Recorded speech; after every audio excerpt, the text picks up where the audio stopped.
ટ્રાફિકની વ્યવસ્થાને લઈ અને હાઈકોર્ટ દ્વારા સુઓ મોટો લેવામાં આવ્યો છે. હાલ જે પ્રમાણે ટ્રાફિકની સમસ્યા છે તેને લઈ અને હાઈકોર્ટ દ્વારા સુઓ મોટો લેવામાં આવ્યો છે. અમદાવાદમાં ટ્રાફિક મેનેજમેન્ટ માટે સર્વે પણ હાથ ધરાશે. સરકારી વકીલની કોર્ટ સમક્ષ મહત્વપૂર્ણ રજૂઆત એસવીએનઆઈટી સાથે કરવામાં આવ્યા છે. એમઓયુ 8 મહિનામાં સર્વેનો વિગતવાર રિપોર્ટ રજૂ થશે. આગામી 15-20 વર્ષને ધ્યાનમાં રાખી આયોજન તૈયાર કરાશે. ટ્રાફિક સમસ્યા ઉકેલવા લાંબા ગાળાની યોજના પર ભાર મૂકાશે.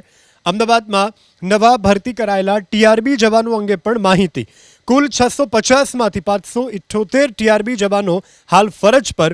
બાકી જવાનો ટ્રેનિંગ પૂર્ણ કર્યા બાદ ટૂંક સમયમાં જોડાશે. ટ્રાફિક વ્યવસ્થાને વધુ સુવ્યવસ્થિત બનાવવા પ્રશાસનની તૈયારી.